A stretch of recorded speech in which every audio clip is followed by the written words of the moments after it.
Once upon a time, in a quiet monastery nestled high in the embrace of misty mountains, lived a wise Buddhist master.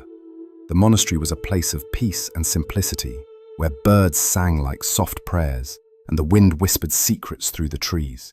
Each sunrise brought stillness, each sunset, reflection. One golden evening, as the sky melted into hues of orange and pink, the master sat with his disciples in the monastery's front yard. The world seemed to slow down as the sun dipped behind the hills, casting long shadows and bathing the trees in a warm glow. Silence wrapped around them like a blanket, until a young monk broke it with a curious voice. "Master," he said gently, "you have told us many stories, but you've never shared about your own teacher. Who was your master? What was his name? What did he teach you?" The old master smiled, his eyes twinkling with memories. "My teacher," he echoed softly. "I've had many. Life itself has been my greatest teacher, and from every person I met, I learned something precious." The disciples leaned in, eyes wide with interest, hearts open. The master began. "In the early days of my spiritual journey, I was proud, too proud of my knowledge. I believed I had understood life. One evening, while walking through a village, I saw a young boy holding a candle, walking toward a temple. Wanting to test him and show off my so-called wisdom, I asked, 'Tell me, young one, this candle was unlit when you left your home, so where did the light come from?' The boy paused, then, without saying a word, he blew out the candle. Darkness returned. He looked at me and said, 'Now that the light is gone, can you tell me where it went?' In that moment, I was speechless. That child, so simple, so pure, had revealed a deeper truth than all the scriptures I had read. He showed me that wisdom doesn't always come from intellect, but from innocence and insight.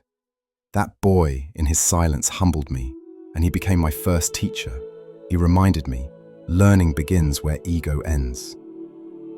The disciples listened in awe, the quiet mountain air now filled with wonder. The master continued. "Not long after, I was traveling from one village to another, tired and hungry. I passed a small pond and saw a thirsty dog approaching it. But each time the dog neared the water, he saw his reflection. He thought it was another dog and growled scared. Again and again he tried to drink, but fear held him back. I stood there, observing. Then suddenly, the dog stopped barking. He stepped back, took a deep breath, and leapt straight into the pond. The reflection vanished. He drank freely, joyfully, wagging his tail. That dog taught me something no teacher ever did. Fear is often nothing but a reflection of our own mind. If we face it head on, it disappears. That brave little animal, he too, became..." The disciples now looked at their teacher with even greater respect. But the master wasn't done. "My third teacher," he said, "was a thief. It was a dark night, and I had just arrived in an unfamiliar village. I searched for a place to stay, but found nothing. Then I saw a man quietly trying to break a wall. I walked up to him and said, 'Brother, do you know where I can find a temple to rest for the night?' He laughed. 'Temple? I'm not a monk. I'm a thief. I'm trying to break into this house. But you seem tired. Come, rest at my place.' His honesty shocked me, but something in his tone felt genuine. So I followed him. For several nights, I stayed in his humble home, and every night before he went out to steal, he would kneel and pray with sincerity. When he returned empty-handed, he would smile and say, 'Tomorrow, I'll succeed.'